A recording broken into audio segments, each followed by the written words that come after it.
మిథునం వారికి కనుక చూసుకున్నట్లయితే మీకు రాశిలో ఇంతకాలం ఉండేటువంటి గురువు దగ్గరికి శుక్రుడు వస్తున్నాడు. అది ఏ టైంలో వస్తున్నాడు, ఏ డేట్లో వచ్చాడు అనేది చెప్తానని మీకు వీడియోలో వినండి. అదేవిధంగా 12వ భావంలో రవి బుధుడు, ఏకాదశంలో కుజుడు మరియు దశమ స్థానంలో శని, 3వ స్థానంలో కేతువు, భాగ్యంలో రాహు. మరి ఈ చంద్రుడు ప్రధానంగా మీకు ఏకాదశం నుంచి 6వ స్థానం వరకు సంచారం జరుగుతుంది చంద్రుడిది. ఈ యొక్క గ్రహాల యొక్క మార్పులు, ఎందుకంటే 4 గ్రహాలు ఈ పక్షంలో 4 గ్రహాలు మారినటువంటి పక్షం ఇదంతా కూడా, అంటే పక్షం స్టార్ట్ అవ్వకముందే స్టార్ట్ అవుతుంది. కాబట్టి వీటి మూలంగా కలిగే ఫలితాలు ఏమిటి, ఏ దేవత ఆరాధన చేసుకోవాలి, ఇటువంటి విషయాల పట్ల మీరు జాగ్రత్త వహించాలనే అంశాలు చెప్తుంది నేనైనప్పటికీ చెప్పిస్తుంది సాక్షాత్ లలిత అమ్మవారిగా భావిస్తూ, ఆ లలితాంబిక అమ్మవారి యొక్క అనుగ్రహం మీకు పరిపూర్ణంగా కలగాలని మనస్ఫూర్తి కోరుకుంటూ, గ్రహాలు ఏ ఏ రాసుల్లోకి ఏ సమయంలో మారుతుంది అనే విషయం కనుక చూసుకుంటే 11వ తేదీ కుజుడు మారిపోతున్నాడు. ఆ 11వ తేదీ మనకి కుజుడు 12:39 మధ్యాహ్న సమయంలో మారుతున్నాడు. అయితే దాని యొక్క ఎఫెక్ట్ 1-2 డేస్ ముందు నుంచే ఉంటుంది. అది ముఖ్యంగా ఎండ మీద, అంటే తీవ్రమైనటువంటి దీని మీద, రాజకీయ నాయకుల మీద, రాజకీయ నాయకులకు వచ్చే ఎఫెక్ట్ మీద ఉంటుంది 1-2 డేస్ ముందు నుంచే. అంటే రాజకీయ నాయకులు కొంత ఎఫెక్ట్ ఉంటుంది ఈ కుజుడు రవి దగ్గరికి వెళ్ళడం మూలంగా. ఇది బాగా గుర్తుపెట్టుకోండి. అలాగే మనకి 14వ తేదీ శుక్రుడు మిథున రాశిలోకి, అంటే 10:54 గురువుతో వెళ్ళి కలుస్తున్నాడు. దీనివల్ల కొన్ని మంచి ఫలితాలు కూడా ఉన్నాయి. అది మీ రాశి వారికి ఎటువంటి మంచి ఫలితాలు ఇస్తాయో చెప్తాను మీకు. అదేవిధంగా బుధుడు రవి కనుక తీసుకున్నట్లయితే, రవి బుధుడు ఇద్దరు కూడా 15వ తేదీ మారుతున్నాడు. కాకపోతే బుధుడేమో అర్ధరాత్రి 12:32 మారుతున్నాడు 15వ తేదీ, అంటే తెల్లవారితే 15 అనగా అర్ధరాత్రి. అదేవిధంగా రవి 15వ తేదీ 6:22 మారుతున్నాడు. మరి ఈ గ్రహాల యొక్క మార్పు మూలంగా మీకు కలిగేటువంటి ఫలితాలు ఏమిటి అనేటువంటి విషయాలు ఇప్పుడు మనం తెలుసుకుందాం. ఇక్కడ మీరు గమనించినట్లయితే ఈ గ్రహాలు ఏవైతే ఈ డేట్లో ఈ సమయాల్లో మారుతున్నందుకు మిథునం వారికి కనుక చూసుకుంటే 2 శుభగ్రహాలు, అంటే మీకు రాశిలో 2 శుభగ్రహాలు ఉన్నందుకు, ఆ శుభగ్రహాల్లో ముఖ్యంగా శుక్రుడితో కలిసినటువంటి గురువు మనకి ఏదైతే మారుతున్నాడో, అంటే శుక్రుడితో కలిసిన గురువు ఎప్పుడైతే 7వ స్థానాన్ని వీక్షిస్తున్నాడో, 7మము అంటే వివాహ స్థానం, పార్ట్నర్షిప్ స్థానం. కాబట్టి జీవిత భాగస్వామి మూలంగా, పార్ట్నర్స్ మూలంగా, వివాహ సంబంధించినటువంటి విషయాలు, అంటే వాళ్ళ మూలంగా బాగా కలిసి రావడము, వివాహం కోసం చేసే ప్రయత్నాలు కలిసి రావడం అనేటువంటి ఈ పక్షంలో మీకు ఉంది చెప్పంటే. కాకపోతే ఈ ధనాధిపతి విషయంలో, అంటే చంద్రుడు విషయంలో ఈ 17-18 తేదీలు మీరు ఎవరికైనా ధనమిచ్చే విషయంలో జాగ్రత్తగా ఉండండి. 17-18 ఒకటి. అండ్ అదేవిధంగా మనకి చూసుకుంటే 23-24 తేదీలు, 23-24 తేదీలు కూడా మీరు ప్రత్యేకంగా ఎవరికైనా ధనం ఇవ్వడము, లేకపోతే ధన విషయంలో మధ్యవర్తిత్వంగా వెళ్ళడం చేయకండి. 30-31 తేదీలు ఎట్టి పరిస్థితుల్లో కూడా అప్పులు ఇవ్వడం చేయకండి దయచేసి మిథునం వారు. ఇక ఏకాదశంలో కుజుడు రావడం అనేటువంటిది కాంపిటీషన్ రిలేటెడ్ వాటిలో గెలుపు అనేటువంటిది ఉంటుంది. కాంపిటీషన్ ఎగ్జామ్స్ అనుకోండి, స్పోర్ట్స్ రంగాల్లో ఉండేటువంటి వారికి అనుకోండి, క్రీడా రంగాల్లో ఉండేవారికి ఖచ్చితంగా మీకు అక్కడ గెలుపు అనేటువంటిది స్పష్టంగా గోచరిస్తుంది. ఎప్పటి నుంచో ఫలానా ప్రాపర్టీ కొనుక్కోవాలి, ప్రాపర్టీకి లోన్ రావట్లేదు అనుకునేటువంటి వారికి లోన్ లభిస్తుంది. ఉద్యోగ అవకాశాలు వస్తాయి. కాకపోతే కాస్త శని ప్రభావం దశమంలో ఉంది కాబట్టి ఓం మాణిక్య మకుటాకార జానుద్వయ విరాజితాయ నమః చేయండి. 3లో కేతు ఉన్నాడు కాబట్టి మిస్కమ్యూనికేషన్స్ కలగకుండా ఉండడం కోసం మీరు ఓం కర్పూర వీటి కామోద సమాకర్ష దిగంతరాయ నమః అనే మంత్రం చేయండి. అన్ని విధాలా బాగుంటుంది. అయితే ఈ పక్షంలో దేశకాల పరిస్థితులు ఎలాంటివి ఉంటాయి చూసుకున్నట్లయితే, మనకి కుజుడు 11వ తేదీ నుంచే మారిపోతున్నాడు. కాబట్టి దానికంటే 1-2 డేస్ ముందు నుంచే ఈ యుద్ధ సంబంధించింది అనుకోండి, తీవ్రమైనటువంటి ఎండ. అసలు ఎప్పుడు కూడా మనకి ఏంటి, మే అయిపోతూ ఉంటే స్లోగా తగ్గాలి, కానీ ఈసారి పెరుగుతూ ఉంటుంది. ఎందుకంటే అగ్నితత్వ రాసుల్లోకి అగ్నితత్వ సంబంధించిన గ్రహం వస్తుంది కాబట్టి ఇది ప్రధానంగా గుర్తుపెట్టుకోండి. అలాగే మరొక విషయం ఏంటంటే, ఇది జలరాశుల వైపు ప్రయాణిస్తున్నటువంటి గురువు కాబట్టి ఈ పక్షం ఎండింగ్ అవుతూనే స్లోగా జల సంబంధంగా వచ్చేటువంటి ఇబ్బందులు వస్తూ ఉంటాయి. అంటే వాటర్ మూలంగా వచ్చేటువంటి వైరస్లు అనుకోండి, వాటర్ మూలంగా కలిగే ఇబ్బందులు అనుకోండి. అందుకని కాస్త కాచి చల్లార్చిన నీళ్ళు వాడండి.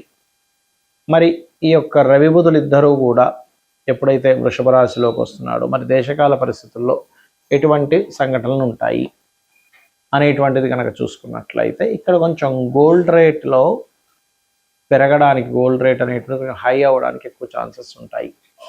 మరియు ఈ శుక్రుడు గురువు ఈ యొక్క సంబంధం ఏర్పడింది కాబట్టి ఈ క్రియేటివ్ రిలేటెడ్గా కొంత విద్యా సంబంధించినటువంటివి ఏవైతే ఉంటాయో, విద్యా సంస్థలు కానీ విద్యా సంబంధించిన విషయాలు క్రియేటివ్గా కొన్ని ప్రవేశపెట్టడం జరుగుతుంది. అయితే ఈ ఈ ముఖ్యంగా శని ఎప్పుడైతే మీనరాశిలో ఉంటున్నాడో, మీనరాశిలో ఉండేటువంటి శని గురువు యొక్క రాశుల్లో ఉన్నందుకు ఇక్కడ మొత్తం 5 రాశుల వారికి శని ప్రభావం ఎక్కువగా ఉంటుంది. ఎవరికి? మేషం వరకు 1 సంవత్సరం వరకు ఏలినాటి శని ఉంది. ఇంకొక సంవత్సరం అయిపోయింది కాబట్టి 6.5 సంవత్సరాల వరకు ఉంది మేషం వారికి. మీనం వారికి 4 సంవత్సరాలు, కుంభం వారికి 1 సంవత్సరం వరకు ఉంది.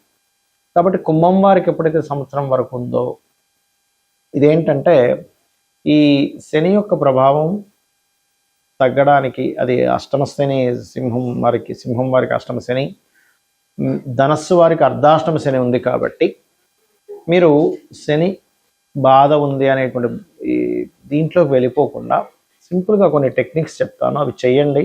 ఏ ప్రభావం ఉండదు. భయపడిపోయి అయ్యో ఏదో చేయించేసుకోవాలి, నాకేది కలిసి రాదేమో అని భయం పడకండి. ఎందుకు ఈ విషయాన్ని ఎందుకు లేవచ్చానంటే, సాటర్న్ నడిచేటప్పుడే నేను చాలాసార్లు వివరించాను మీకు.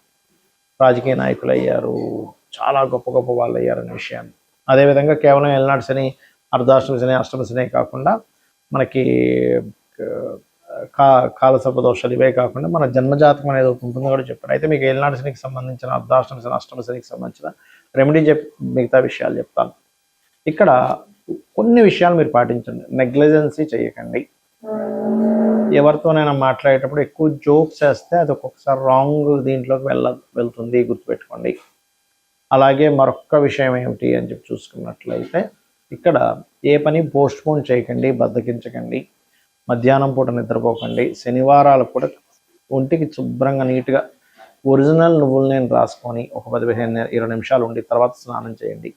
నిత్యము ఆంజనేయ స్వామి ఆలయం కానీ, సుబ్రహ్మణ్యేశ్వర స్వామి ఆలయం కానీ, లేకపోతే మన లక్ష్మీనరసింహస్వామి ఆలయం, లేదా గణపతి ఆలయం, లేనట్లయితే రావి చెట్టు ఉన్న ప్రదక్షిణం చేయండి. ఖచ్చితంగా మీకు ఆ ప్రభావం తగ్గుతుంది. ఎప్పుడు కూడా గ్రహాలు గోచారంలో మారుతున్నప్పుడు, గోచారం అంటే కాలంలో జరిగే మార్పులు బట్టి మీ యొక్క జాతకానికి బలాబలాలు తగ్గడం పెరగడం జరుగుతూ ఉంటాయి.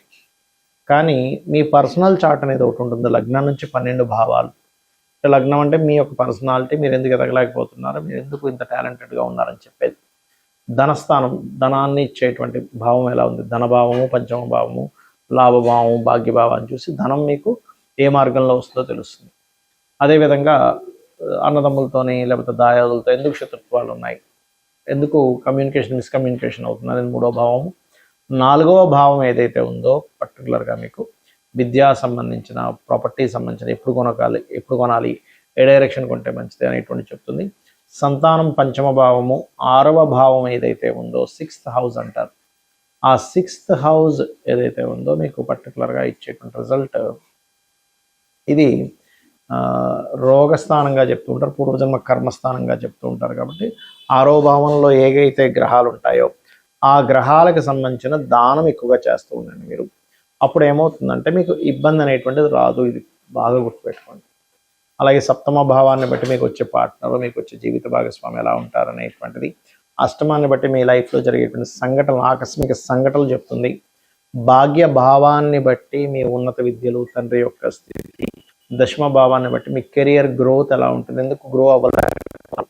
లాభభావాన్ని బట్టి మీకు జరిగేటువంటి లైఫ్లో పొందే సక్సెస్. 12వ స్థానాన్ని బట్టి మీ ఇన్వెస్ట్మెంట్స్ ఎప్పుడు చేయాలి, మీరు విదేశాలకు వెళ్తే బాగుంటుంది, ఇక్కడ ఉంటే బాగుంటుంది అని విడివిడిగా ఉంటాయి ఎప్పుడు ఆస్ట్రాలజీలో. అంతేగాని మూసగా ఎల్నాటి శని నడుస్తుంది కాబట్టి నాకేం కలిసి రాదు, కాలసర్ప యోగం ఉంది కాబట్టి నాకేం కలిసి రాదు అనేటువంటిది ఉండదు. అలా ఎక్కడా మహర్షి చెప్పలేదు. ఏ భావానికి ఆ భావం చాలా స్పష్టంగా ఈ భావానికి సంబంధించిన ఫలితం వస్తుంది కాబట్టి నీకు ఇలా జరుగుతుంది, ఈ భావానికి సంబంధించిన ఫలితం నీకు అంత బలంగా లేదు కాబట్టి నువ్వు ఇబ్బంది పడుతున్నావు, సో దానికి పరిహారం చేసుకునేటువంటిది ఉంటుంది. అయితే జాతకం తెలియదు, నాకేం అర్థం కావట్లేదు, నా రాంగ్ టైం ఉంది, నా టైం సరిగా లేదు అని అనుకునేవారు సింపుల్గా ఏమి లేదు.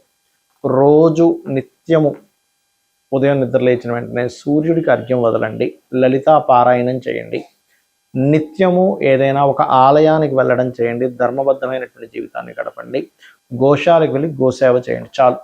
ఈ పనులు మీరు చేసుకుంటూ వెళ్తుంటే గోవులో సకల దేవతలు ఉంటారు కాబట్టి సకల గ్రహాలు సకల దేవత ఇవి పోతుంది. నిత్యము దేవతారాధన చేయడం వల్ల ఇంట్లో మీకు అక్కడ చాలా దోషం పోతుంది. ధర్మం మనల్ని కాపాడుతూ ఉంటుంది, ధర్మబద్ధమైన జీవితం మనల్ని కాపాడుతూ ఉంటుంది. ఇవి చేయండి, మీరు ఏమీ కూడా చూసుకోవాల్సిన పని లేదు. శ్రీమాత్రే నమః.